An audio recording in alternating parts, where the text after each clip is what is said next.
Good afternoon, everyone. It's James Carpenter with Country Living.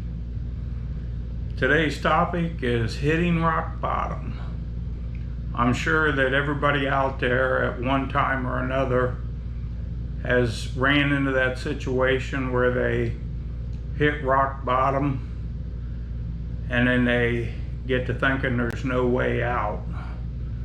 But there is a way out. Usually when you hit rock bottom, you become very humble and you wind up back on your feet. It's just a matter of circumstances and time. I'll tell my story here in a minute, but it took me, I think, 8 years total to really get back to where I wanted to be.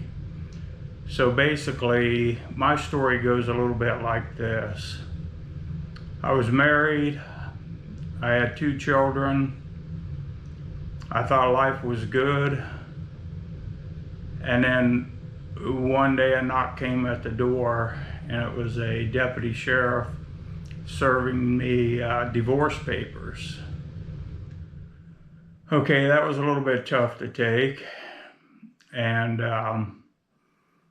I was relatively young back then. I had a little bit of a temper. So I did act out. I didn't hit my ex-wife. Don't go there. I basically yelled at her. I guess that constitutes domestic violence, but I guess her intent was to charge me and get me out of the house, but I eventually just got out of the house on my own. So the divorce starts off on the wrong foot and escalates from there, believe me. And it continued to get a little bit uglier and uglier. And eventually I went to the divorce court and they gave my ex-wife custody of our 2 children. Now, if anything hurts, that hurts quite a bit. But in the process, I had a good job, but because of the divorce, I was missing a lot of work, and it wound up losing the job. So now I'm losing my kids, I'm losing the house, I'm losing my job. And that was huge because it was a very good paying job.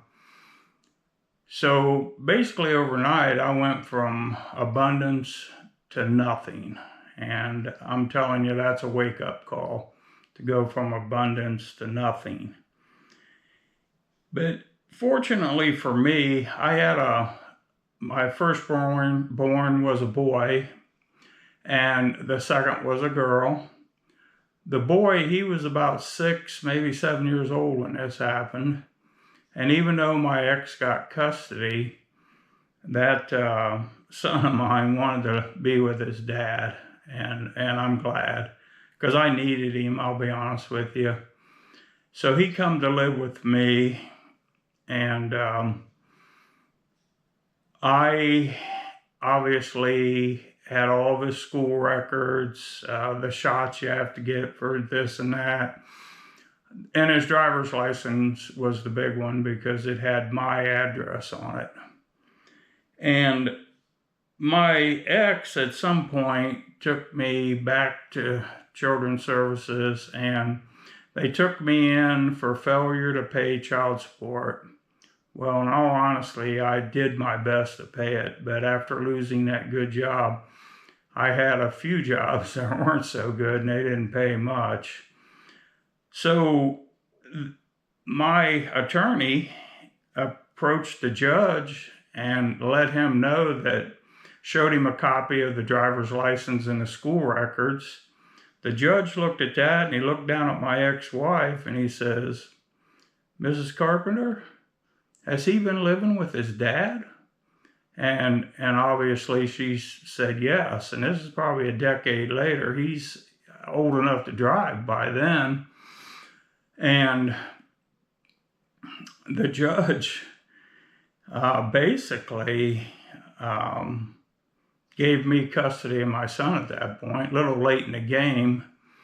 But all the child support that I had paid for him should have been reimbursed, and the judge said that she would be owing me child support now. Never happened. I never pursued it.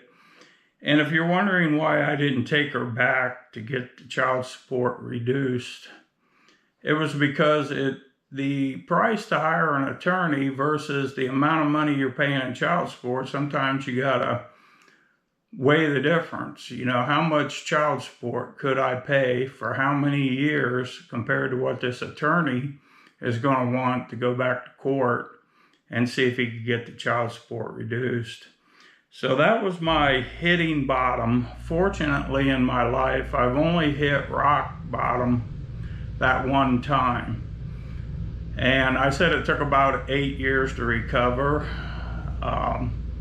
That's a fact. I worked a few different jobs. I have mentioned that Stanley Steamer, that was one of them.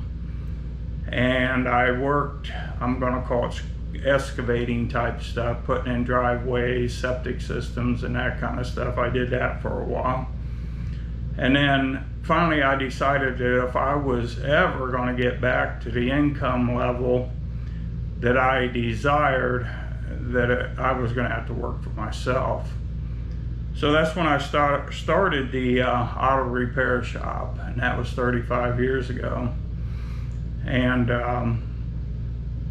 it has been better for me than those regular jobs, because when you got a 40-hour-a-week job, in my case 60, but anyhow, you're basically underneath somebody else's rule.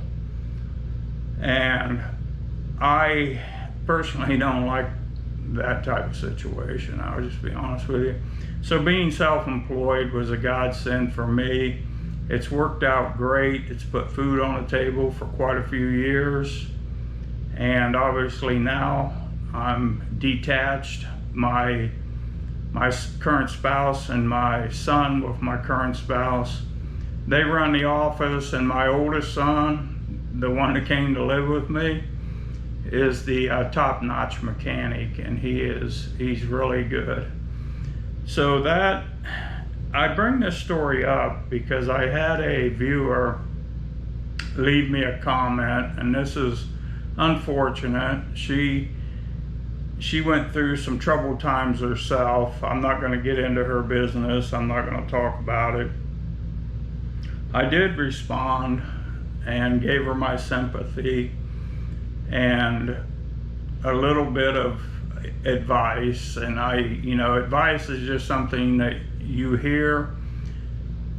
Whether or not you take that is entirely up to you. But I do wish her well. And if you're listening, I'm sure that things are going to work out for you. It just takes time. And like I told her in my response, if you pray about it, when you pray, you're basically manifesting, so those words go out into the universe and it does come back to you. So praying does work. I know a lot of Christians do it through church and all that, but you don't have to go to church to be a good person or a Christian. You just have to believe in God. And honestly, I talk about ascension. Once we ascend to the fifth dimension, there will be no more need for what we call typical religion now, because you'll be one with God at that point. It's going to be a whole different ball game. But that's a different topic. I know that there's a lot of you out there that can tell stories about your rock bottom and how you bounced back. And if so, please do so in the comments. And the reason I say that is because this young lady will read those comments and it'll be support for her. So do that for me. I appreciate you watching my videos. I'll see you on the next one. Thank you.